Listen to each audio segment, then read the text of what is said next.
श्री गणेशाय नमः, श्री सरस्वत्यै नमः, श्री गुरुभ्यो नमः, श्री कुलदेवताभ्यो नमः, श्री मातृपितृभ्यो नमः. ओम श्री परमात्मने नमः. तर आजपासून आपण दासबोध घेणार आहोत.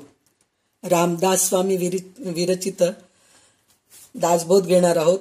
तर मला खरोखरच एक मनामध्ये अशी भीती आहे की खूप मोठं शिवधनुष्य मी उचलतीये असं मला वाटतंय. कारण दासबोध बद्दल बोलणं फारच कठीण आहे. इतकं काही त्याच्यामध्ये आहे की त्याच्यासाठी आपले किती दिवस जातील मला माहित नाही. पण आपल्याला सविस्तर बघायचंय. प्रत्येक ओवीनं ओवी घ्यायची आहे आपल्याला. मधले ओव्या गाळून काही महत्वाचे ओवी आहेत असं काही कर. मला तर असं वाटतंय प्रत्येक ओवीने, प्रत्येक अक्षर, प्रत्येक शब्द आणि प्रत्येक ओवी महत्वाचे आहेत दासबोधातले. तर आपण प्रत्येक ओवीचा अर्थ आपण घेणार आहोत. तर झालं तितकं प्रयत्न करेन माझ्याकडून चांगलं हे सांगण्याचं. तर समर्थांची कृपा माझ्यावर असावी मी अशी त्यांच्या चरणी प्रार्थना करून त्यांच्याबद्दल थोडंसं सांगायचा प्रयत्न करतेय मी. ह्याच्या अगोदर आपण त्यांचं चरित्र ऐकलेलं आहोत.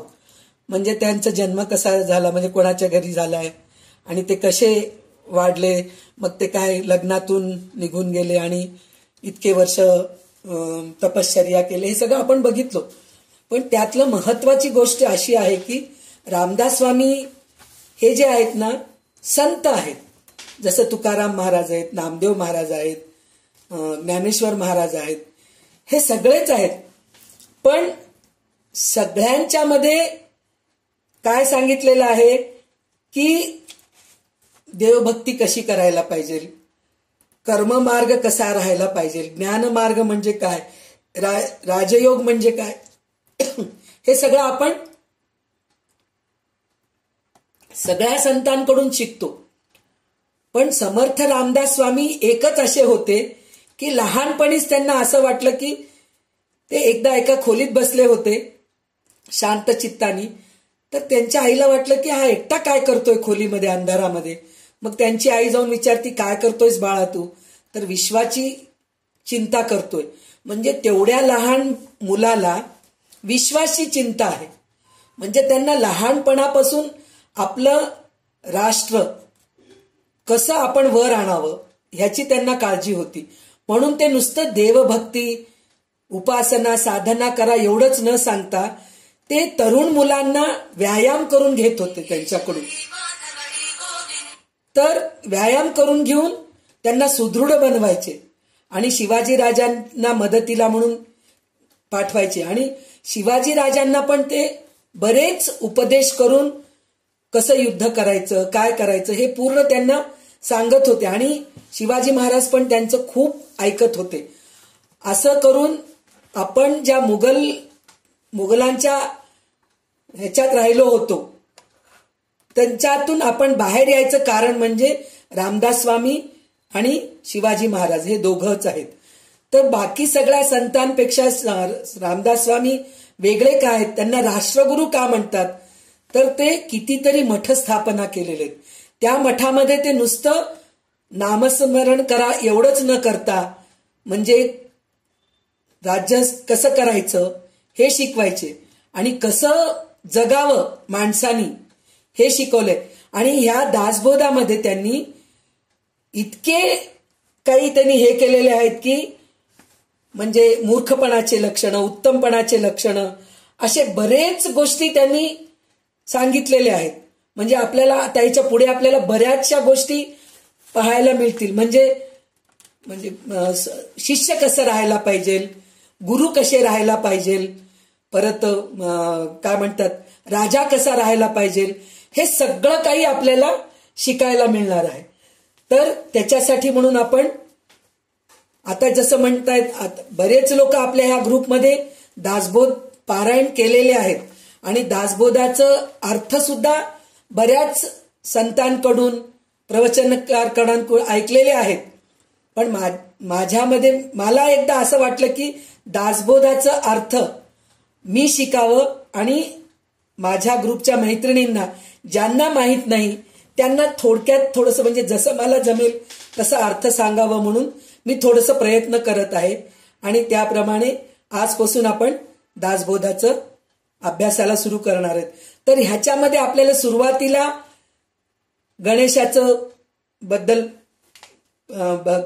पूजा कसं करायचं, भक्ती कसं करायचं, गजाननाचा अवतार कसा आहे, त्याच्यानंतर सरस्वती कशी आहे, त्याच्यानंतर गुरु कसे आहेत, नंतर मग नवविधा भक्ती, मूर्खपणाचे लक्षणं, अतिउत्तम माणसाचे लक्षणं, असं एक एक पायरी करत करत करत करत आपण परमार्थाकडे जायचं आणि चांगल्या गतीला पोहोचायचं. हे आपल्याला दासबोधामधून शिकायला मिळणार आहे. आणि तेच आता आपण आजपासून सुरू करणार आहोत.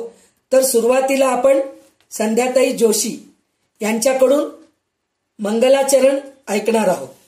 तर संध्याताई सुरू कर. संध्याताई म्यूट करा फोन. आवाज नाही येत. जय जय रघुवीर समर्थ श्रीराम समर्थ श्रीराम. मंगलाचरण. गणेश शारदा चैव सद्गुरु सज्जनस्तथा आराध्य दैवतं गुह्यं सर्वमे रघुनंदनः. गणेश शारदा सद्गुरु संत सज्जन कुळेश्वरू सर्व हि माझा रघुवीरू सद्गुरु रूपे. माझे आराध्य दैवत परम गुह्य गुह्यातीत गुह्यपणाची मात न चले जेथे. यो जातो मरुदंश जो क्षितितले संबोधयन् सज्जनान् ग्रंथयो रचयन् सुपुण्यजनकम् श्रीदासबोधाभिधम्. यकीर्त्या पठनेन सर्वविदुषाम् स्वान्तापहारी सदा सोऽयं मुक्तिकरक्षितो विजयते श्रीरामदासो गुरु. मला वाटते अंतरी त्वावसावे तुझ्या दासबोधासी त्वा बोधवावे. अपत्यापरी पाववी प्रेमग्रासा महाराज या सद्गुरु रामदासा.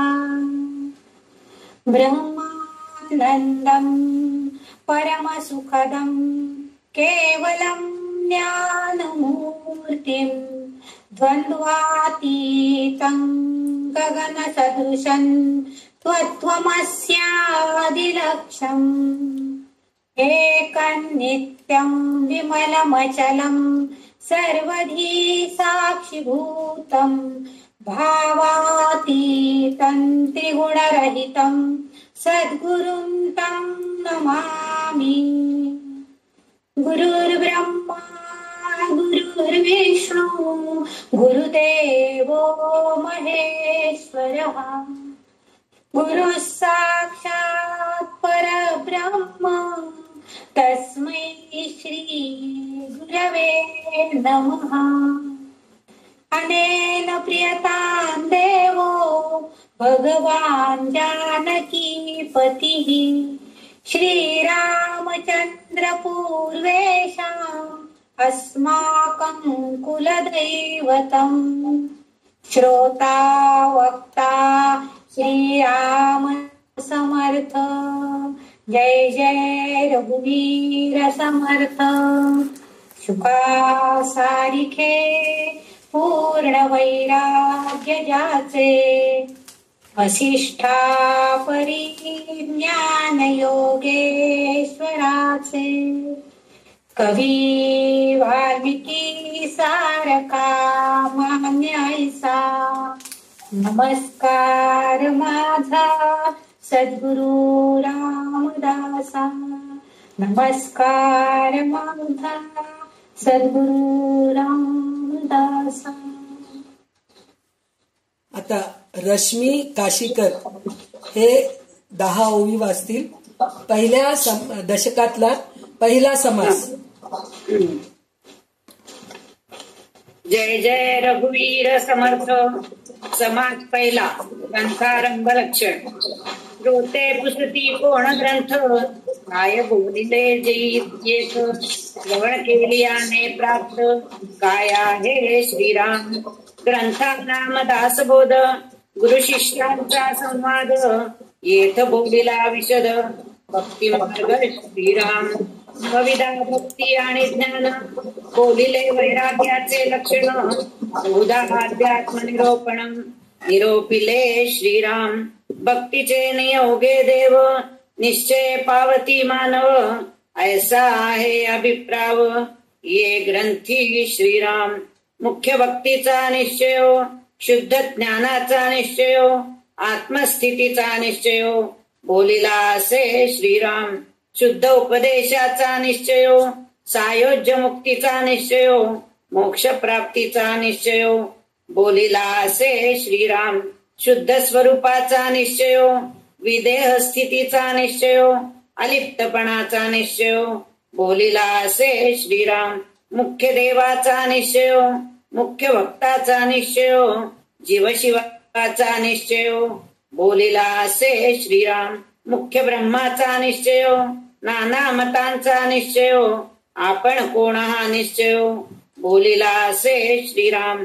मुख्य उपासना लक्षण, नाना कवित्व लक्षण, नाना चातुर्य लक्षण, बोलिले असे श्रीराम. जय जय रघुवीर समर्थ. तर आता आपण रश्मिताईंकडून ग्रंथारंभ समास पहिला ह्याचे 10 ओवी आपण ऐकलो. तर ह्याच्या दासबोधामध्ये अजून एक महत्वाची गोष्ट अशी आहे की दासबोध हे 20 दशकांचं आहे आणि 200 समास आहेत. म्हणजे एक दशकामध्ये 10 समास आहेत. तर 10 दशकामध्ये 200 समास होतात असे. तर ह्याच्यामध्ये 20 दशकामध्ये 200 समास होतात. तर अशा प्रकारे आपण एक समास सुरुवातीचे पासून घेत आहोत. तर त्याच्यामध्ये 10 ओवी आपल्या ग्रुपमध्ये असलेल्या एक मैत्रिणींनी वाचायचे आहेत आणि त्याच्यातून आपण अर्थ समजून घ्यायचा प्रयत्न करणार आहोत.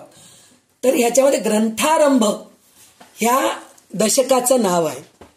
तर हे दशकाचं नाव असं का आहे, म्हणजे ग्रंथारंभी काय आहे, हे ग्रंथ वाचल्याने काय मिळतं.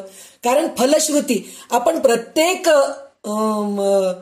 जे ग्रंथ घेतो किंवा कोणतं तरी एक असं विष्णू सहस्रनामच आहे किंवा ललिता सहस्रनाम आहे, भागवत आहे, रामायण आहे, कोणतंही पुस्तक हातात घेतलं की त्याचं महात्म्य पहिले वाचतो.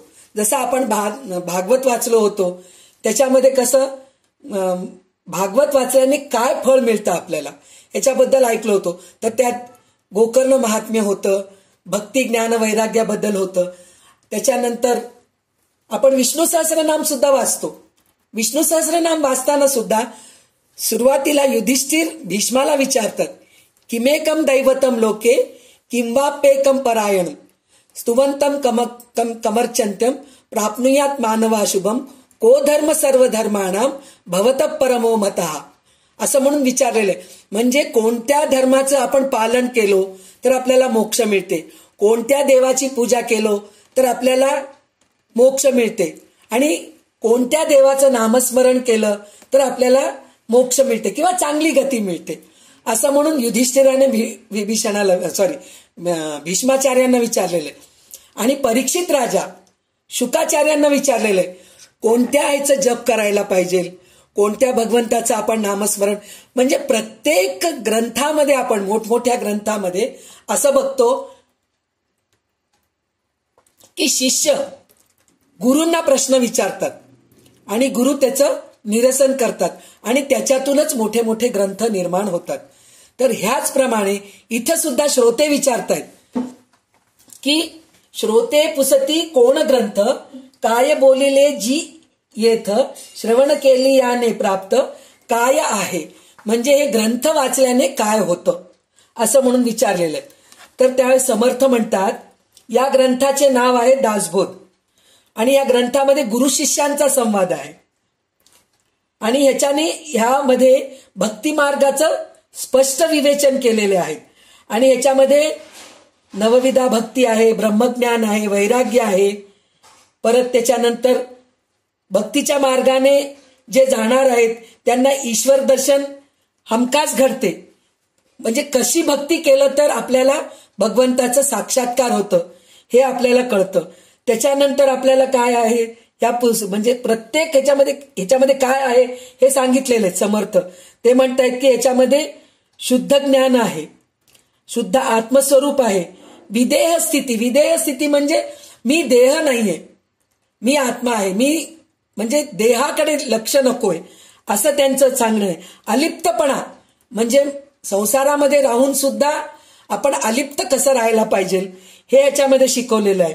आणि सर्वांचा देव कोण आहे, उत्तम भक्त कोण आहे आणि जीव आणि शिव ह्यांचं स्वरूप काय आहे, सर्वोत्तम ब्रह्म कसं आहे.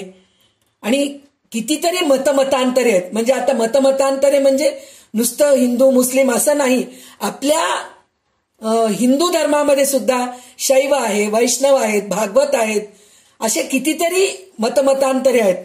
त्याच्याबद्दल त्यांनी सांगितलेले आहेत. आणि खरा मी कोण आहे हे पण त्याच्यात सांगितलेलं आहे. आणि काय सांगितलेलं आहे, उपासनेचे मुख्य लक्षण काय आहेत आणि नुसतं कवी कसे असतात, काव्य कसे असतात, चतुरपणाची लक्षणे, हे सगळं काही याच्यामध्ये आहे. म्हणजे आपल्याला एक लहान मुलाला, आता आपण इतके दिवस आपण भगवद्गीता वाचलो, भगवद्गीताचा अर्थ बघितलो, आपण भागवत ऐकलो, ह्या सगळ्यामध्ये जे सांगितलेत ना ते इतकं सोपं करून रामदास स्वामी सांगितलेले आहेत. म्हणजे आपण कसं केलेले आहोत, आपण सुरुवातीला भगवद्गीता घेतलो, आपण अवघड ग्रंथ हातात घेतलो, त्याच्यानंतर भागवत आपण ऐकलो, म्हणजे त्याच्यापेक्षा आपल्याला सोपं वाटलं की नाही. म्हणजे श्रीमद भगवद्गीताच्या नंतर आपण भागवत घेतलो, ते सोपं वाटलं. पण आता ह्याच्यापेक्षा आपण आता दासबोध घेतोय, तर दासबोध मध्ये इतकं छान म्हणजे छोट्या छोट्या गोष्टीकडे रामदास स्वामींनी लक्ष देऊन आपल्याला शिकवलेलं आहे. म्हणजे हे जर ऐकलो ना आपण, भगवद्गीता पूर्ण येऊन गेला आपल्याला. म्हणजे इतकं चांगलं आपल्याला ह्याच्यामध्ये शिकायला मिळणार आहे. तर आपण हे ग्रंथ किती दिवस लागते ह्या गोष्टीकडे लक्ष न देता आपण किती चांगलं शिकू या गोष्टीकडे लक्ष देत आपण हळूहळू जाऊया. आपल्याला कुठं काही घाई करून जायचं नाहीये की आज आणि उद्या, जसं आपण भागवत सप्ताह केलो होतो, 7 दिवसात भागवत संपवायचं, किंवा आपल्याला दासबोध पारायण करायचं नाहीये आपल्याला की दासबोध 7 दिवसात संपवलं, 7 दिवसात वाचून आपण भरभर ओवी वाचून संपवून टाकू, असं करायचं नाहीये आपल्याला. तर आपल्याला ह्या दासबोधाचं पूर्ण अभ्यास करायचंय. तर त्याच्यासाठी म्हणून आपण प्रत्येक ओवी घेत जाऊ आणि त्याचा अर्थ घेत जाऊ. तर आता ह्याच्या पुढच्या 10 ओवी विमलताई देशमुख वाचतील.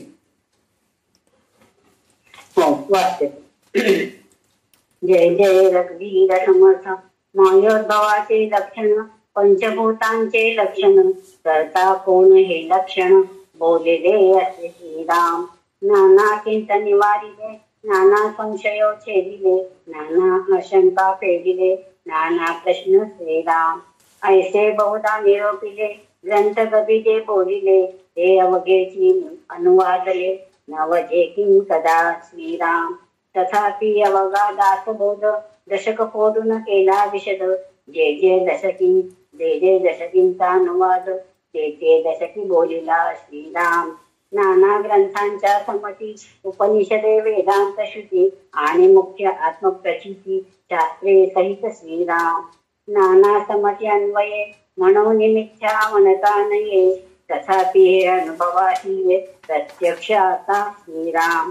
मत्सरे याची मिथ्या म्हणती, तरी अवघेची ग्रंथ उच्छेदती, नाना ग्रंथांच्या समती भगवत वाक्ये श्रीराम. शिवगीता, रामगीता, गुरुगीता, गर्भगीता, उत्तर गीता, अवधूत गीता, वेद आणि वेदांत श्रीराम. भगवद्गीता, ब्रह्मगीता, हंसगीता, पांडव गीता, गणेश गीता, यमगीता, उपनिषदे भागवत श्रीराम इत्यादिक नाना ग्रंथ संमतीस बोलिले येथ भगवत वाक्य येथार्थ निश्चयेशी श्रीराम. जय जय रघुवीर समर्थ. जय जय रघुवीर समर्थ. तर अशा प्रकारे जसं आता त्यांनी सांगितलंय की नाही, म्हणजे काय काय आहे ह्या ग्रंथामध्ये, तर त्याच्यामध्ये अजून काय आहे म्हणून म्हणलं तर ह्याच्यामध्ये सगळ्या प्रकारची भगवद्गीता एकच नाहीये. आपण फक्त भगवद्गीता एकच ऐकलो.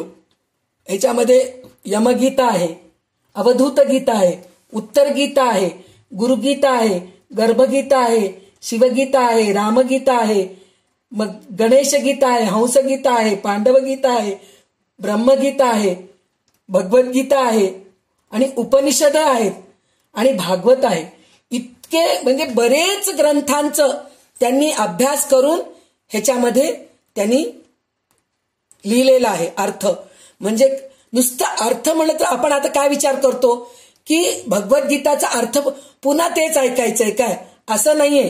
भगवद्गीताचा शब्दशः अर्थ इथं लिहिलेलं नाहीये, पण भगवद्गीतामध्ये काय लिहिलेलं आहे, भगवद्गीताचं खरं आपण त्याच्यातून काय घ्यायचं आहे ते पूर्ण आपल्याला ह्याच्यात ऐकायला मिळतं. म्हणजे इतकं सुंदर त्यांनी हे केलेलं आहे. अनेक विकल्पाचे, भ्रमाचे म्हणजे चुकीचे समजुतीचं निवारण इथं केलेले आहेत. म्हणजे बरेच लोकांना भगवद्गीता म्हणजे काय भीती वाटते. आपल्याला हातात भगवद्गीता घ्यावं म्हणजे भीती वाटते. बाबा ते संस्कृत शब्द आहेत, बाबा वाचायला येत नाही, वाचायलाच धड येत नाही तर अर्थ कुठून कळणार आहे आपल्याला, अशा प्रकारची भीती वाटते. पण जेव्हा दासबोध वाचतो तेव्हा भगवद्गीताचे मधून मधून श्लोक आलेले आहेत, त्याचा जर आपण अर्थ कळून घेत गेलो ना तर असं वाटतं की दासबोध झालं की आपण भगवद्गीता हातात घेऊत बरं का. मग काही वेळेस उपनिषदांचं सार आलेलं आहे तर त्यावेळेस वाटतं अरे इतकं सुंदर आहे उपनिषद, आपण उपनिषदांचं ग्रंथ हातात घेऊया. म्हणजे दासबोध एकदा आपण हातात घेतलो, पूर्ण जर वाचलो, त्याच्यानंतर आपल्याला सगळे ग्रंथ हातात घ्यावं वाटतं आणि त्याचा अभ्यास करावा वाटतं. म्हणजे इतकं सुंदर ह्याच्यामध्ये आहेत. नाना प्रकारचे चतुरपणाची लक्षणं आहेत. म्हणजे काय नाही ह्याच्यामध्ये सृष्टीचा करता, जसं आपण भागवतमध्ये ऐकलो की नाही विराट स्वरूपाचं, परत आपण विश्वरूप दर्शन ह्याच्यामध्ये बघितलो. प्रत्येकामध्ये मीच आहे हे विभूतीपादमध्ये बघितलो भगवद्गीतामध्ये. आणि भागवतमध्ये तर विराट स्वरूप बघितलो आपण सगळं. म्हणजे पृथ्वीमध्ये मी आहे, आकाशामध्ये मी आहे, पाण्यामध्ये मी आहे, जलामध्ये, अग्नीमध्ये, सगळ्यामध्ये मी आहे म्हणून सांगितलेत. पण हे सृष्टी जे दिसतंय, डोंगर म्हणजे काय आहे, नदी म्हणजे काय, नदी म्हणजे आपले रक्तवाहिन्या आहेत, डोंगर आणि पर्वत म्हणजे आपले हाडे आहेत, आणि आपल्या अंगावरचे रोमांच जे उभा राहतात म्हणजे पृथ्वीवरचे वृक्ष आहेत. हे सगळं जे आपण ह्याच्यामध्ये ऐकलो ना भागवतामध्ये, त्याचप्रमाणे ह्याच्यामध्ये सृष्टीचा कर्ता कोण आहे, पंचमहाभूतांची लक्षणं आहे, उत्पत्ती कशी झाली आपली, ह्या विश्वाची उत्पत्ती कशी झाली, हे सगळं काही ह्याच्यामध्ये सांगितलेलं आहे. तर आपल्याला ह्याच्यानंतरचं जे आहे, म्हणजे मी प्रत्येक ओवीचं शब्दशः अर्थ नाही सांगत आहे, आपल्याला त्या 10 ओवीमधून आपल्याला काय समजलंय हे मी तुम्हाला सांगते. म्हणजे ताई तुम्ही म्हणलात प्रत्येक शब्द न शब्द आपण अर्थ घेणार आहेत, तर तसं नाही. 10 ओवी घेतलं आणि 10 ओवींचं मतितार्थ काय आहे, खरं त्याच्यातलं काय हे आहे ते आपण ऐकणार आहोत आणि शिकणार आहोत. तर आता ह्याच्या पुढचे जे श्लोक आहेत ते उषा देशमुख वाचेल. ओवी, पुढचे ओवी. श्रीराम. भगवत वचनी अविश्वासे, ऐसा कोण पतितासे, भगवत वाक्य विरहित नसे, बोलणे येथेचे श्रीराम. पूर्ण ग्रंथ पाहिल्या विण, उगाच ठेवी जो दूषण, तो दुरात्मा दुराभिमान, मत्सरे करी श्रीराम. अभिमाने उठे मत्सरे ये तिरस्कार, पुढे क्रोधाचा विकार, प्रबळे बळे श्रीराम. ऐसा अंतरी नासला, काम क्रोधे खवळला, अहम भावे पालटला, प्रत्यक्ष दिसे श्रीराम. काम क्रोधे निथाडिला, तो कैसा म्हणावा भला, अमृत सेविताच पावला, मृत्य राहो श्रीराम. आता असो हे बोलणे, अधिकारा सारिखे घेणे, परंतु अभिमान त्यागणे, हे उत्तम श्रीराम. मागा श्रोती आक्षेपिले, जी ये ग्रंथी काय बोलिले, ते सकळ हे निरोपिले, सकळती मार्गे श्रीराम. आता श्रवण केली याचे फळ, क्रिया पालटे तत्काळ. तुटे संशयाचे मुळ, एक सरा श्रीराम. मार्ग सापडे सुगम, न लगे साधन दुर्गम. सायोज्य मुक्तीचे वर्म, ठाई ठाई पडे श्रीराम. नासे अज्ञान दुःख भ्रांती, शीघ्रची येथे ज्ञान प्राप्ती. ऐची आहे फळश्रुती, ये ग्रंथी श्रीराम. जय जय रघुवीर समर्थ. तर आता ह्याच्यामध्ये ते काय म्हणतायत की हे ग्रंथ, काही लोकांचं असं म्हणणं होतं की म्हणजे नाव ठेवणाऱ्यांच्या बद्दल म्हणते, ज्या लोकांना खरं तर काही ज्ञानच नसतं पण त्यांना फक्त नावं ठेवायचं एवढंच माहित असतं. तर त्याच्यामध्ये ते काय म्हणतात, काय शुद्ध भाषा नाहीये ह्याच्यामध्ये, काहीतरीच लिहून ठेवलेलं आहे रामदास स्वामींनी, काय बरोबर नाही वाटत आहे असं म्हणणारे लोक पण आहेत. म्हणजे दासबोधाला नावं ठेवणारे पण लोक आहेत. मग त्यांच्या एवढं मूर्ख कोणी नाहीये असं रामदास स्वामी म्हणतात. म्हणजे इतकं वाईट साईड बोललेले आहेत. म्हणजे भाषा बरोबर नाहीये हो, मराठी शुद्ध नाहीये, याच्यामध्ये काहीच घातलेलं आहेत असं म्हणून काही लोक म्हणलेले. तर हे सगळं चुकीचं आहे असं म्हणून त्यांचं हे आहे. आणि दुष्ट अभिमानाने मत्सर निर्माण होतो, मत्सरा तिरस्कार प्रकट होतो आणि त्यातून मग तीव्र क्रोधाचा विकार पोचला जातो. म्हणजे आपण कामात क्रोधो भवंती, क्रोधात भवंती सम्मोह, सम्मोहात स्मृतिविभ्रम, स्मृतिभ्रंशात बुद्धिनाशो, बुद्धिनाशात प्रणश्यती, असं आपण जे ह्याच्यामध्ये बघितलो ना भगवद्गीतामध्ये, त्याच श्लोकाचा अर्थ इथं आहे. म्हणजे माणसाचं कसं होतं, मूर्खासारखं वागतो, बुद्धी नष्ट होते, मग त्याला राग येते, रागाने बुद्धी भ्रष्ट होते, स्मृती निघून जाते, म्हणजे विसरून जातो तो आपण कसं वागतो हे सुद्धा विसरून जातो. म्हणजे अशा प्रकारचं हे सगळे लोक असतात. पण हे सगळं आपण बाजूला ठेवून मी ह्याच्यामध्ये काय काय सांगितलो हे बघा म्हणून म्हणतायत ते. तर ह्याच्यामध्ये काही ठिकाणी तर मूर्खपणाची लक्षणं इतकं दिलेली आहेत, त्याच्यामध्ये आपण पुष्कळ फिट होतो. म्हणजे मूर्खपणाची लक्षणं आपण वाचताना खरंच आपण पण असंच मूर्खपणा केलोत ना, आपण पण मूर्खच आहेत हे आपल्याला जाणवतं. असं म्हणजे समर्थांनी किती लक्ष देऊन ह्या सगळ्या गोष्टी त्यांनी लिहिलेलं आहे हे बघायचंय आपल्याला. त्याच्यानंतर ह्याच्यामध्ये त्यांनी काय सांगितलंय, हे सगळं तुम्ही बाजूला ठेवा, पण आपल्याला ह्याच्यातून काय चांगलं घ्यायचंय ते घ्या. एखाद्या वेळेस तुम्हाला भाषा पटली नाही, बाजूला ठेवा. काही ठिकाणी तुम्हाला काही गोष्टी पटले नाही, ते बाजूला ठेवा.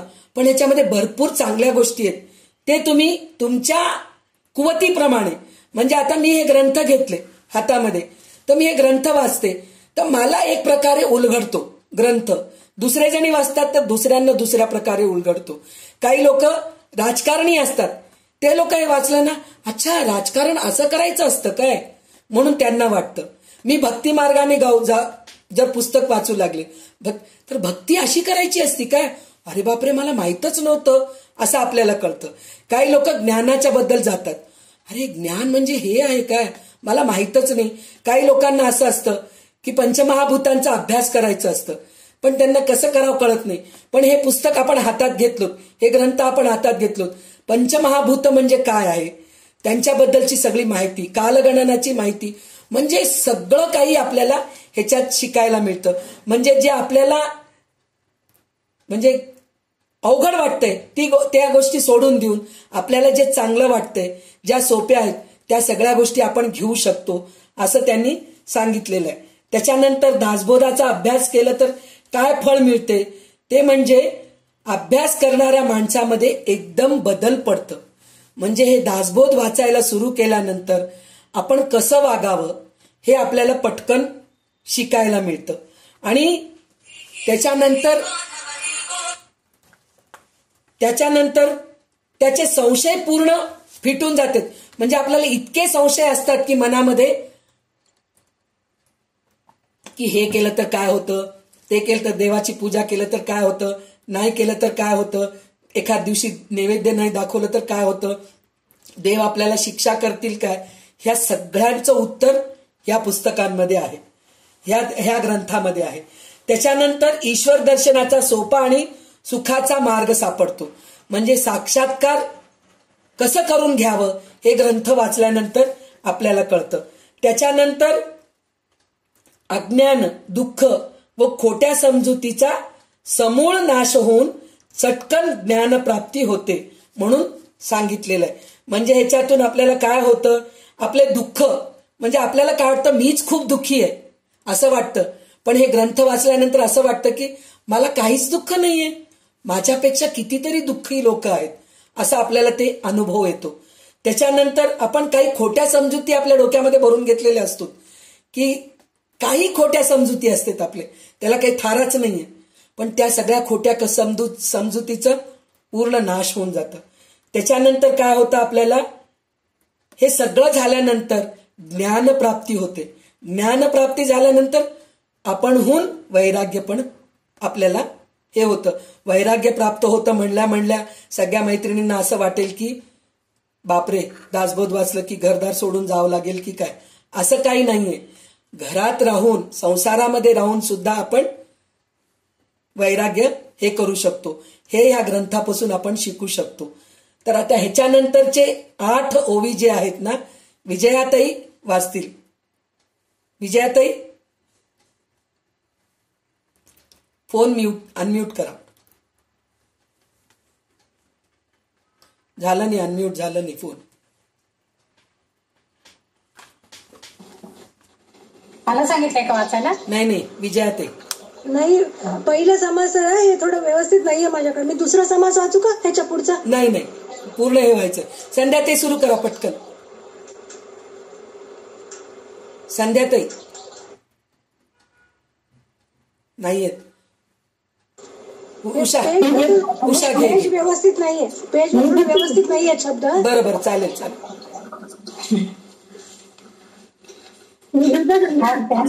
हा, 30 झालेत ना? हो, 30 झाले. योगियांचे परमभाग्य, अंगी बाणे ते वैराग्य, चातुर्य कळे यथा योग्य, विवेके सहित श्रीराम.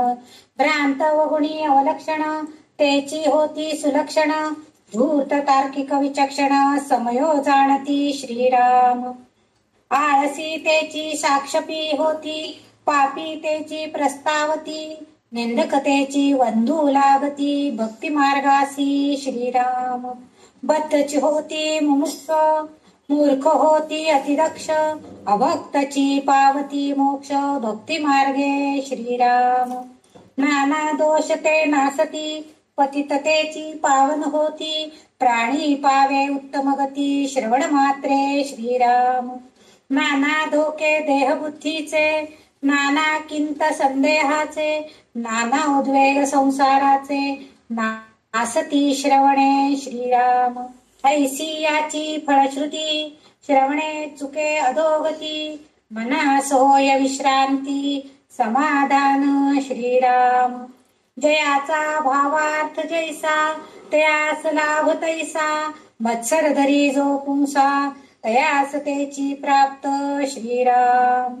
इति श्री दासबोधे गुरु शिष्य संवादे ग्रंथारंभ लक्षण नाम समास प्रथमो संपन्न.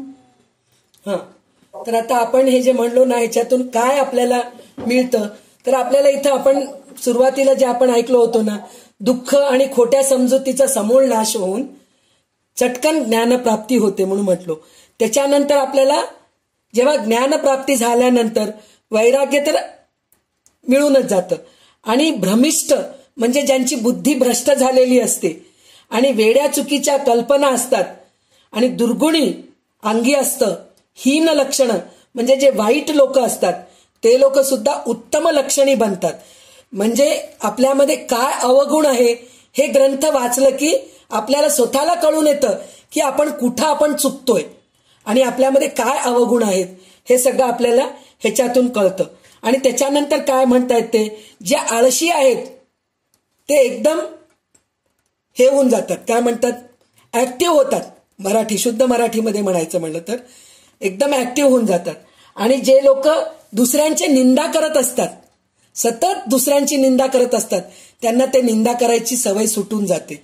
आणि जे व्यसनी असतात त्यांचं व्यसन तुटून जातं. आणि जे बद्ध असतात ते मुमुक्ष होतात.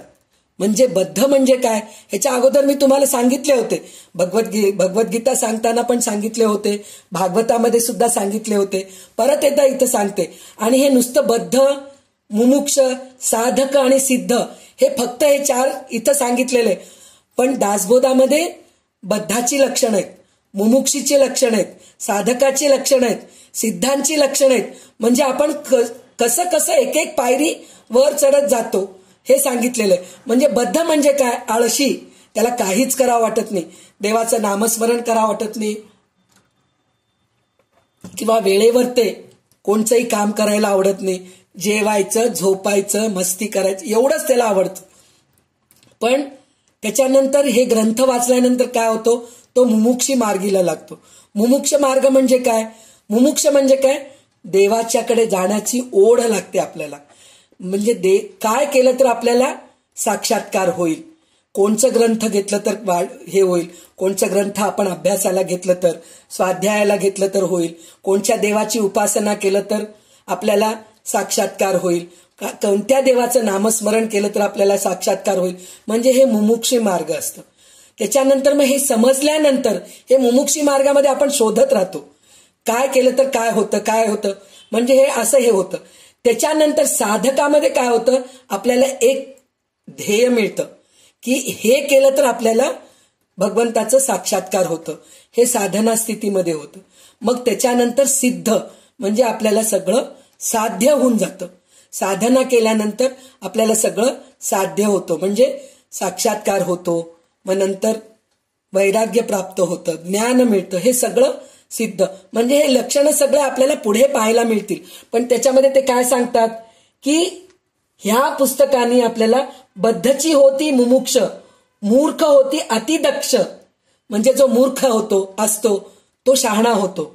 त्याच्यानंतर अभक्तची पावती मोक्ष, जो काय म्हणतात भक्तीच नाहीये त्याच्यामध्ये, त्याला सुद्धा मोक्ष प्राप्ती होते, असं असतं ते. या भक्ती मार्गाने तो जाऊ शकतो असं म्हणून म्हणतात ते. पतित होती तोच पावन, पतित तोची पावन, म्हणजे आपण जर पतित आहेत म्हणजे आपण भरपूर पाप केलेले आहोत, तरी त्याच्यातून आपण तारून पुण्यवान होतो. त्याच्यानंतर नाना दोष नाशती आपले, नाना उद्वेग संसाराची नासती श्रवणे, म्हणजे हे सगळं श्रवण केल्याने, हे ग्रंथ वाचल्याने, किंवा आता प्रत्येकाला असं वाटतंय की आमच्याजवळ ग्रंथ नाहीये, हो कसं करावं, मग आम्ही हे ग्रंथ वाचलं नाही तर मग आम्हाला नाही हे सगळं मिळणार नाही का, असं नाहीये. हे नुसतं ऐकू लागलात तरी सुद्धा तुम्हाला ह्या सगळ्या गोष्टीचा आपल्याला अनुभव येतो, आणि तुम्ही स्वतःच सांगताल तुम्ही थोड्या दिवसानंतर, खरंच हो हे ग्रंथ ऐकू लागल्यापासून फळ काय मिळतं हे नाहीये, म्हणजे मला घर मिळेल, मला बंगला मिळेल, हे सगळं नाहीये. तेही होईल, देवाची कृपा झाली तर ते सुद्धा होईल. ज्याला घर नाही त्याला घर मिळेल, ज्याला धन नाही त्याला धन मिळेल, अशा सगळ्या होतील. पण हे सगळे भौतिक गोष्टी आहेत. पण ह्या ग्रंथामधून आपण एक एक दशक घेत जाऊ, एक एक समाज घेत जाऊ ना, तर त्यावेळेस आपल्याला आपल्यातले अवगुण सगळे निघून जातील. आपल्यामध्ये काय अवगुण आहेत ते सगळं आपण सगळं त्यागाचा प्रयत्न करत जातो, आणि त्याच्यानंतर आपल्यामध्ये उत्तम गुण आपल्यामध्ये यायला सुरू होतं. मग एकदा उत्तम गुण आल्यानंतर ज्ञानप्राप्ती होतेच. ज्ञानप्राप्ती झाल्यानंतर वैराग्य होणारच आहे. जसं इच्छाशक्ती ज्ञानशक्ती क्रियाशक्ती स्वरूपिणी, जसं ललिता सहस्रनामामध्ये आहे. म्हणजे इच्छाशक्ती, ग्रंथ वाचायचा आपल्याला इच्छा निर्माण झाली आहे, दासबोध ग्रंथ हातात घ्यायची इच्छा निर्माण झाली आहे. ग्रंथ घेतल्यानंतर काय झालं, आपल्याला ज्ञान निर्माण होतं. ज्ञान निर्माण झाल्यानंतर ते ज्ञान कशाचं निर्माण झालं आपल्याला, आपण लोकांशी कसं वागावं, आपण कशा प्रकारे पूजा करावं, हे सगळं कळालं. मग नंतर इच्छाशक्ती, मग त्याप्रमाणे आपण वागायला सुरू करतो. त्याच्यानंतर काय होतं, वैराग्य येतं आपल्याला. म्हणजे ह्या सगळ्या गोष्टी ह्या ग्रंथामध्ये आहेत. तर इथे मत्सर वृत्ती व दोषदृष्टी ठेवून ग्रंथ वाचणाऱ्याला तसेच फळ मिळते. म्हणजे आपण ज्या दृष्टीने हे ग्रंथ वाचू, आपल्याला काय पाहिजे म्हणून आपण जर हे ग्रंथ वाचलो तर ते फळ आपल्याला नक्की मिळतं, असं इथं सांगितलेलं आहे. तर इथं गुरु शिष्य संवादे ग्रंथारंभ लक्षण नाम समास पहिला समाप्त, म्हणजे हे आपलं ग्रंथारंभ लक्षण संपलेला आहे. आता दुसरा दशक जो आहे, दुसरा समास जो आहे तो गणेश स्तवन आहे. तर कोणाचं फोन? वाचा विजयाते. श्रीराम. ओम नमो जी गणनायका. ऐकू येतं ना? हो. ओम नमो जी गणनायका, सर्व सिद्धी फलदायका, अज्ञान भ्रांती छेदका, बोधरूपा श्रीराम. माझी अंतरी भरावे, सर्व काळ वास्तव करावे, मज वाक्शून्यास वदवावे, कृपा कटाक्षे करुणी श्रीराम. तुझी कृपेची बळे, वितुळती भ्रांतीची बडळे, आणि विश्वभक्षके काळे, दास्यत्व की जय श्रीराम. येता कृपेची निज उडी, विघ्ने कापती बापुडी, हो निजाती देशधडी, नाम मात्रे श्रीराम. हो म्हणोनी नामे विघ्नहर, आम्हा अनाथांचे माहेर, आदि करुणी हरिहर, अमर वंदिती श्रीराम. वंदनिया मंगळनिधी, कार्य करिता सर्वसिद्धी, आघात अडथळे उपाधी, बाधू सकेना श्रीराम. जयांचे आठविता ध्यान, वाटे परम समाधान, नेत्री गोनिया मन, पांगुळे सर्वांगी श्रीराम. सगुण रूपाची ठेव, महालावण्य लागव, नृत्य करिता सकळ देव, तटस्थ होती श्रीराम. सर्व काळ मदोन्मत्त, सदा आनंदे डुल्लत, हरुषे निर्भर मुदित, सुप्रसन्न वदनो तो श्रीराम. भव्य रूप वितंड, भीममूर्ती महाप्रचंड, विस्तीर्ण मस्तकी उदंड, सिंदूर चर्चिला श्रीराम. तर हे करा. झालं ना? हो. म्यूट करा फोन. हो. तर या समासात श्री समर्थ गणपतीला वंदन करतात. ह्या समासाचं नावच काय? गणेश स्तवन. म्हणजे गणेशाचा आपण स्तुती करणार आहोत. तर कधी पण कोणतेही संत जे असतात ना, ते गणपतीला वंदून, संत नाही, प्रत्येक जण आपण जेव्हा कोणचीही पूजा करतो, कुठल्याही देवीची पूजा करा, देवाची पूजा करा, काही करा, आपण एक पान घेतो, त्याच्यावर एक सुपारी ठेवतो, त्याला गणपती म्हणून त्याची पूजा करतो आपण. म्हणजे गणपतीची पूजा केल्याशिवाय, गणपतीला स्मरल्याशिवाय कोणचंही कार्य सुरू करत नाहीत. एवढंच काय, आपण कुठेतरी यात्रेला निघतो तर आपण बसमध्ये बसतो किंवा गाडीत बसतो, कशातही बसतो, म्हणजे वाहनामध्ये बसतो, गणपती बाप्पा मोरया म्हणूनच आपण सुरू करतो. म्हणजे कोणत्याही कार्याला सुरू करताना गणपतीची स्तुती करायची असते. तर गणपतीची स्तुती करताना ते कसं केलेले आहेत, म्हणजे त्यांचं रूपाचं वर्णन केलेले आहेत त्यांनी. तर ते कसं वर्णन केले आहेत?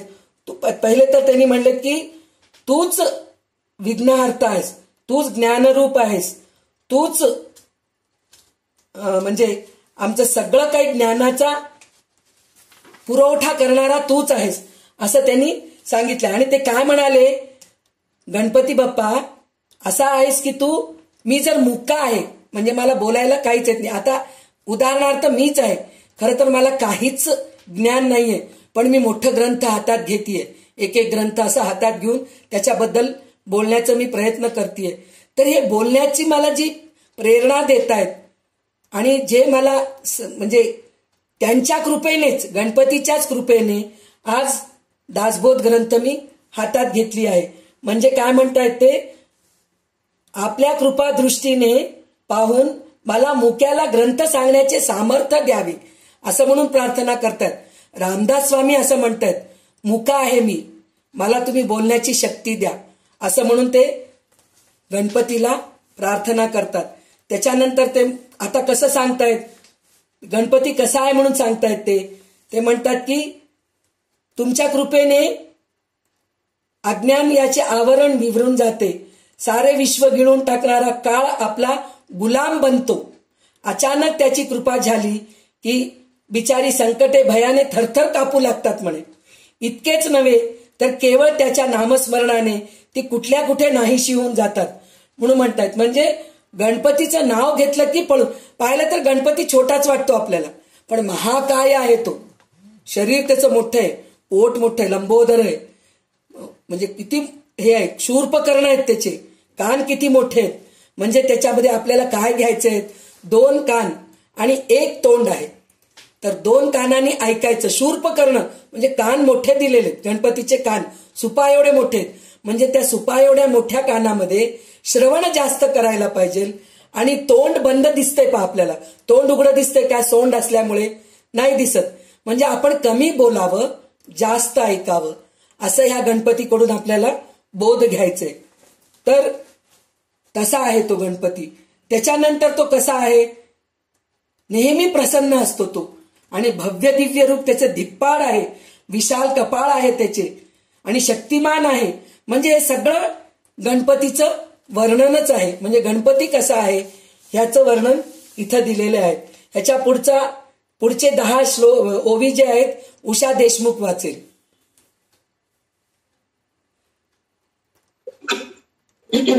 श्रीराम. नाना सुगंध परिमळे धबधबा गळती गंडस्थळे, तेथे आली षटपदकुळे झुंकार शब्दे श्रीराम. मुरडी व शुंडा दंड सरळे, शोभे अभिनव आवळे, लंबित धर तीक्ष्ण गळे, क्षणाक्षणा मंदस्तवी श्रीराम. 14 विद्यांचा गोसावी, हरस्व लोचन ते लिहावी, लवलवीत फडकावी, फडे फडे कर्ण थापा श्रीराम. रत्नखचित मुकुटी झळाळ, नाना सुरंग फाकती किळ, कुंडले तळपती निळ, वरी जडिले झमकती श्रीराम. दंत शुभ्र सदृढ रत्नखचित हेमकट्ट, तया तळवटी पत्रे नीट, तळपती लघु लघु श्रीराम. लवथवीत मलपे तोंद, वेष्टित कट्ट नागबंद, क्षुद्र घटिका मंद मंद, वाजती झणकात करे श्रीराम. चतुर्भुज लंबोदर, कासे कासीला पितांबर, फडके दोंदीचा फणीवर, धुंदुकार टाकी श्रीराम. डोलवी मस्तक जिव्हा लाळी, घालून बैसला वेटाळी, उभारोनी नाभी कमळी, टकमका पाहे श्रीराम. नाना याती कुशम माळा, व्याळ पर्यंत रुळती गळा, रत्नजडित हृदय कमळा, वरी पदक शोभे श्रीराम. शोभे फरश आणि कमळ, अंकुश तीक्ष्ण तेजाळ, येळके करी मोदक गोळ, तयावरी अति प्रीती श्रीराम. तर आता ह्या 10 ओवीमध्ये सुद्धा तेच सांगितलेलं आहे, त्यांचं पूर्ण वर्णन केलेलं, त्यांच्या रूपाचं वर्णन केलेलं आहे. तर गणपती तर ते कसं आहेत म्हणून सांगतायत, तर ते म्हणे त्यांच्या गंडस्थळातून गळणाऱ्या मधाला अनेक प्रकारचे सुगंध येतं म्हणे. तर त्याच्या आजूबाजूला म्हणजे जसं फुलांचं सुगंध आलं की आजूबाजूला भुंगे कसं गु गु गु करून फिरतात की नाही, त्याचप्रमाणे आपण सुद्धा त्यांच्या बाजूला गु गु करून फिरतो, असं त्यांच्या डोक्याभोवती गर्दी करत असतात म्हणे. आणि एखाद्या सोट्यासारखी त्यांची सोंड आहे म्हणे सरळ, आणि कपाळाला 2 आवळे छान दिसतात म्हणे. तो खालचा ओठ लोंबलेला असतो आणि उग्र गंध असलेला मध क्षणाक्षणाला थोडा थोडा गळतो, आणि ते 14 विद्यांचे स्वामी आहेत. आणि त्यांचे डोळे अतिशय म्हणजे शरीराच्या मानाने त्यांचे डोळे अतिशय लहान आहेत. तर ते उघडझाप करत असताना इतके छान दिसतात ते की त्यांना बघतच राहावं वाटतं. आणि त्यांचे 2 कान जे आहेत ना सुपासारखे, ते असे असे हलू लागलं तर पंखा हल्ल्यासारखं वाटतं. म्हणजे इतकं सुंदर त्यांनी वर्णन केलेले आहेत की नुसतं बघतच म्हणजे ऐकलं तरच आपल्याला गणपती समोर दिसतोय की नाही बघा. प्रत्येक जण तुम्ही बघा, ओवी जेव्हा वाचत आहेत, मी अर्थ सांगतेय ह्याचा अर्थ असा नाही की माझा अर्थच ऐकायला पाहिजे असं नाहीये. खरं तर रामदास स्वामींचं ओवीच ऐकायला पाहिजे. त्याच्यातूनच आपल्याला रामदास स्वामीचं आपल्याला काय म्हणतं सामिप्य अनुभवायला मिळतं आणि त्याचा अर्थ कळायला लागतं. खरं तर मला अर्थ सांगायची गरजच नाहीये, इतकं सुंदर आहे दासबोध. पण काही आपल्याला त्या काळातली भाषा असल्यामुळे आणि काव्य रूपामध्ये असल्यामुळे, पद्य असल्यामुळे थोडंसं आपल्याला अवघड वाटते. म्हणून थोडंसं आपण अर्थ घ्यायचा आपण प्रयत्न करत आहोत. त्यांचे दात पांढरे शुभ्र आहेत आणि त्यांचे कड्यांच्या खाली लहान लहान सोन्याची पाने चमकत आहेत आणि त्यांचे रत्नखचित सोन्याचे कळे आहेत म्हणून सांगितलेलं आहे. आणि जिवंत नाग कमरेला बांधला आहे कंबरपट्ट्यासारखा असं सांगितलेलं आहे. आणि पोटावरचा मोठा नाग फणा उभारून फुतकार टाकतो असं दिसत आहे. त्यांना 4 हात आहेत. पोट चांगले लंबोदर आहेत, ते पोट चांगले सुटलेले आहेत असं सांगितलेलं आहे. पोटाला कमरेला घट्ट पितांबर बांधलेला आहे असं सांगितलेलं आहे. गणपतीच्या गळ्यात नाना तऱ्हेच्या फुलांच्या माळा आहेत म्हणून सांगितलेल्या आहेत. आणि हृदयावरील रत्नजडित पदक मोठे शोभून दिसत आहेत. 4 हातांपैकी एका हातात परशु आहे, दुसऱ्या हातात कमळ आहे, तिसऱ्या हातात टोकदार तेजस्वी अंकुश आहे आणि चौथ्या हातात गोल मोदक धरलेला आहे. मोदक त्याला अतिशय आवडतो असं सगळं काही ह्याच्यात वर्णन आहे. तर आपल्याला सुरुवातीला गणपतीचं वर्णन ऐकायचंय, त्याच्यानंतर आपल्याला शारदा स्तवन ऐकायचंय, मग गुरुबद्दल.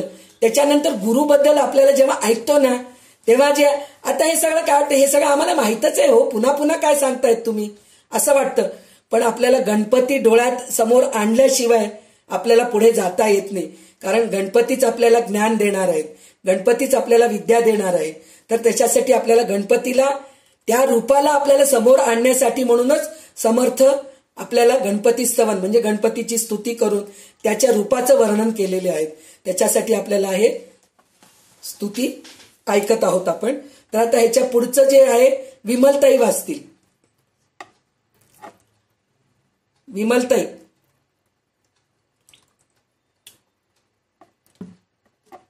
नाहीयेत का विमलताई? विजया तुझ्याजवळ आहे का दासबोध? पटकन तुम्ही नाना छंदे नृत्य करी ताळमृदांग भरोवरी उपांग हुंकारे श्रीराम. स्थिरता नाही एक क्षण चपळ विषयी अग्रगण साधिरी मूर्ती सुलक्षण लावण्य खाणी श्रीराम. ऋणधुणा वाजती ने पुरे वाकी बोभाटती गजरे घागरिया सहित मनोहरे पाऊले दोन्ही श्रीराम. ईश्वर सभेशी आली शोभा दिव्यांबराची पातळी प्रभा साहित्य विषयी सुलभा अष्टनायका होती श्रीराम. ऐसा सर्वांगे सुंदर सकळ विद्यांचा आगरू त्याची माझा नमस्कार साष्टांग भावे श्रीराम. ध्यान गणेशाचे वडिता मती प्रकाश होय भ्रांता गुणानुवाद श्रवण करिता गोळे सरस्वती श्रीराम. जयाची ब्रह्मादिक वंदिती तेथे मानव बापुडे किती असो प्राणी मंदमती तेही गणेश चिंतावा श्रीराम. जे मूर्ख अवलक्षण जे काही नाम निर्गीण त्याची होती दक्ष प्रवीण सर्व विषयी श्रीराम. ऐसा जो परम समर्थ पूर्ण करी मनोरथ अप्रतीत भजन स्वार्थ कैलव चंडी विनायको श्रीराम. ऐसा गणेश मंगळ मूर्ती सौम्यास्तविरा यथामती वांछा धरुणी चित्ती परमार्थाची श्रीराम. श्रीदास बोधे गुरु शिष्य संवादे गणेश स्तवन नाम समाप्त. जय जय रघुवीर समर्थ. तर आता ह्याच्यानंतर त्यांनी काय त्यांचे पूर्ण हे सांगितलं म्हणजे त्यांच्या अंगावरचे जे अलंकार आहेत त्याच्याबद्दल सांगितलं, म्हणजे जे जे त्यांनी दागिने घातलेले आहेत त्याच्याबद्दल सांगितलेलं. आता ह्याच्यानंतर ते काय म्हणतात, जरी शरीराने स्थूल असले गणपती, आपण बघा आपण थोडं शरीराने स्थूल झालो काय हो, उठलं तर बसता येत नाही, बसलं तर उठता येत नाही अशी परिस्थिती झाली, खाली मांडी घालून बसू शकत नाही, खुर्चीवर बसावं लागतं मला, असं सगळं आपली परिस्थिती झालेली असती केव्हा स्थूल झाल्यानंतर. पण गणपती इतका स्थूल आहे म्हणजे शरीर जड आहे, त्याचं पोट मोठं आहे, लंबोदर म्हणजे उदर मोठं आहे, त्याचं कान सुपा एवढे आहेत, हत्तीचा चेहरा आहे त्याचा, हत्तीचं डोकं आहे, असलं तरी तो स्थूल असला तरी त्याच्या एवढं चपळ कोणी नाहीये. इतका चपळ आहे की तो एकदम पटकन म्हणजे इतका चपळ आहे की आपण त्याचं स्तवन केलो स्तुती केलो की पटकन आपल्या जवळ येतो, असा तो गणपती आहे आपल्याला. आणि त्याचं कसं आहे सौंदर्यपणाची तर खाणच आहे त्याची. आणि त्याच्या पायातला पैंजणाचा रुंजून आवाज इतका सुंदर येतो की ऐकतच राहावं वाटतं. म्हणजे हे सगळं आपण कल्पना करा, हे रामदास स्वामी सुद्धा डोळ्यासमोर आणून लिहिलेले. नुसतं गणपतीची मूर्ती समोर ठेवलेत आणि लिहिलेत असं नाही, ते समोर प्रत्यक्ष साक्षात्कार करून घेत हे सगळं लिहिलेलं आहे. म्हणजे त्यांच्या कानामध्ये रुंजून असा आवाज येत होता, वाकी देखील मोठा ध्वनी होतो, वाकीचा सुद्धा. आणि ईश्वराच्या सभेला गणपतीमुळे मोठी शोभा येते म्हणे. म्हणजे गणपती असलं तरच आपण म्हणतो ना, काही वेळेस म्हणतो पा आपण, अहो सगळे आलेत हो, पण ते संध्यातही आले नाहीत पा पुण्याचे, मजा येत नाही पा ह्याच्यामध्ये ग्रुपमध्ये. संध्यातही आलं की कसं एकदम जिवंतपणा वाटतं. असं जेव्हा वाटतं म्हणजे तसंच जसं ग्रुपमध्ये एखादा माणूस असा असतो की ते आल्यानंतरच तिथं जिवंतपणा जाणवतो आपल्याला, त्याचप्रमाणे इथं आपल्याला म्हणतायत की ईश्वराच्या सभेमध्ये म्हणजे सगळ्या देवांच्या सभेमध्ये गणपती असलं तरच जिवंतपणा असतं. आणि त्याच्या वस्त्राचं तेज सर्वत्र आहे म्हणून म्हणतायत. आणि सान्निध्य लाभले की काय अष्टनायिका सदैव सहाय्य करतात म्हणे. म्हणजे गणपती आपल्या जवळ असलं तर आपल्याला सगळे विद्या, 14 विद्यांचा 64 कला सगळं काही प्राप्त होतं आपल्याला. पण आपण पहिले गणपतीला प्रसन्न करून घ्यावं असं आहे. आणि तेच सांगितलं आहे ना, त्यांच्या अशा ह्या सर्व अवयवांनी सुंदर आहेत. सर्व विद्यांचा तो स्वामी आहे, साठा आहे, त्याला मी मनापासून नमस्कार करतो. म्हणजे पहिले त्यांनी गणपतीला नमस्कार केलेले आहेत रामदास स्वामी. त्याच्यानंतर ह्याचं फळ काय आहे म्हणून म्हटलं तर ह्या गणपतीचं जर आपण चिंतन केलं, गुणाचं वर्णन केलं तर सरस्वती आपणहून प्रसन्न होते म्हणे. जसं म्हणतात ना, रामाचं चिंतन केलं की मारुती प्रसन्न होतो, आणि रामाचे चिंतन केलं की सीता प्रसन्न होते, विष्णूचं चिंतन केलं की लक्ष्मी प्रसन्न होते, लक्ष्मीचं चिंतन केलं की विष्णू प्रसन्न होतो. त्याचप्रमाणे गणपतीला आपण चिंतन केलो तर सरस्वती, म्हणून विद्यांचा स्वामी म्हणतो आपण. तर विद्यांचा स्वामी कशासाठी? सरस्वती आपल्याला प्रसन्न होते, त्याच्यासाठी विद्यांचा स्वामी म्हणतो त्याला आपण. आणि ब्रह्मादी देवच त्याला नमस्कार करतात. आत्ताच सांगितले ना, कुठलंही कार्य आपण सुरू करायचं असेल तर आपण पहिले गणपतीलाच प्रार्थना करतो. तर देवच गणपतीची प्रार्थना करतात. तर आपण माणूस आहोत, तर आपण गणपतीचं नामस्मरण केल्याशिवाय, गणपतीचं चिंतन केल्याशिवाय आपण पुढे जाऊ शकत नाही. तर ह्याच्यानंतर ते काय म्हणतायत, जसं आपण दासबोध वाचल्याने काय होतं म्हणून आपण ऐकलोत की नाही, त्याचप्रमाणे इथं सुद्धा गणपतीची उपासना केल्याने अवलक्षणी म्हणजे जो मूर्ख असतो तो शहाणा होतो, हुशार बनतो. इतका समर्थ आहे की गणपती सर्व इच्छा पूर्ण करतो आपल्याला. आणि स्वानुभवाचा स्वार्थ साधून देणारा आहे. म्हणजे आपला अनुभव आपण घेऊ शकतो. अहो मला हे अनुभव आलं बरं का, दासबोध ग्रंथ वाचल्यानंतर मला हे अनुभव आलं. आता इथं आपल्या ग्रुपमध्ये आशाताई आहेत, ते म्हणाले मी कधी ललिता सहस्रनामच वाचले नाही, पण ललिता सहस्रनाम वाचू लागल्यापासून मला कितीतरी चांगले चांगले अनुभव यायला लागलेत. आणि त्यानंतर पुण्याचे संध्याताई जेव्हा ललिता सहस्रनामचे अर्थ सांगू लागलेत तर तेव्हापासून तर अजून गोडी निर्माण झाली आहे. तर असं हे गणपती सुद्धा तसाच आहे की आपल्याला कितीतरी आपल्याला अनुभव आपल्याला दाखवतो. म्हणजे स्वानुभव, आपण दुसऱ्यांचे अनुभव ऐकतो. अहो त्यांनी ते वाचल्यामुळे त्यांना असं झालो, आपण म्हणतो ना, अहो ते वारीला गेले होते, असं ते दरवर्षी वारीला जात होते हो, पण त्यांचं आता शेवट 80-85 वर्षाचे झालेत, त्यांना वारीला जाणं होत नाहीये. तर आता ते रडत बसले होते, तर पांडुरंग प्रत्यक्ष त्यांच्यासमोर येऊन दर्शन दिले, म्हणले की आतापासून तू वारीला यायची गरज नाहीये, मीच इथं तुझ्या समोर उभा आहे. मग असं तिथं येऊन उभा राहिले आणि तिथं देऊळ निर्माण झालं. असं हे एक छोटंसं एक उदाहरण मी सांगते. असे कितीतरी आपण दुसऱ्यांचे अनुभव ऐकतो, म्हणजे त्यांना असं झालं, त्यांना तसं झालं, आपण हे सगळ्या गोष्टी ऐकतो. पण इथं गणपतीला जर आपण पूजा केलो, गणपतीचं चिंतन केलो, गणपतीची स्तुती केलो तर आपल्याला सुद्धा या सगळ्या गोष्टीचा अनुभव येतो. आणि मनात परमार्थाची इच्छा धरून मी माझ्या बुद्धीप्रमाणे या मंगलमूर्तीची स्तुती केली आहे. इतकं सुंदर स्तुती केल्यानंतर सुद्धा रामदास स्वामी काय म्हणतात की माझ्या बुद्धीप्रमाणे त्या मंगलमूर्तीची स्तुती केली.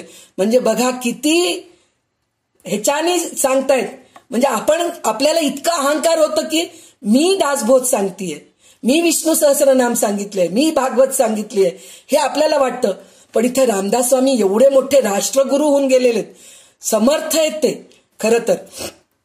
पण ते म्हणतायत की माझ्या बुद्धीला जमेल तसं, इतकं सुंदर वर्णन करून सुद्धा माझ्या बुद्धीला जसं जमेल तसं मी वर्णन केलं आहे असं म्हणून म्हणतायत. तर इथं दुसरा समास संपलेला आहे आणि आता आपली वेळ पण संपलेली आहे. तर त्याच्यासाठी म्हणून आज आपण इकडंच थांबूया आणि उद्या पुढचे जेवढं जमेल तितके समास आपण घेऊया. तर आता सदा सर्वदा योग तुझा घडावा, तुझे कारणी देह माझा पडावा, उपेक्षू नको गुणवंता अनंता, रघुनायका मागणे हेची आता, सदा चक्रवाकासी मार्तांड जैसा, उडी घालितो संकटी स्वामी तैसा, हरी भक्तीचा घाव गाजे निशाणी, उपेक्षी कदा रामदासाभिमानी. तर हे आपण म्हणून थांबूया आपण इकडं. कल्याणकरी रामराया प्रार्थना म्हटली तर चांगलं आहे ना. म्हणजे आज म्हणूया, आज एक दिवस म्हणूया, आज एक दिवस म्हणूया. बर, सुरुवातीला नाही आता म्हणून घ्या तुम्ही, म्हणून घ्या कल्याणकरी रामराया. दुसरं म्हणत नसलं तर नाही चालेल, तुम्ही सुरू करा. म्हणते तर चांगलं. नाही तुम्ही सुरू करा. बर, कारण काय आपण हे जर दररोज म्हणत गेलो ना तर मग आपण खूप हळू जाऊ. नाही पण रामाला विनवणी केले ते, कारण त्यांचे सद्गुरू आहेत ना ते, रामालाच त्यांनी गुरु मानले. चालेल, कल्याणकरी रामराय प्रार्थना म्हणजे म्हणतात, शेवटी म्हणूया, वाचन होतं. बरं चालेल, तिथं चालेल.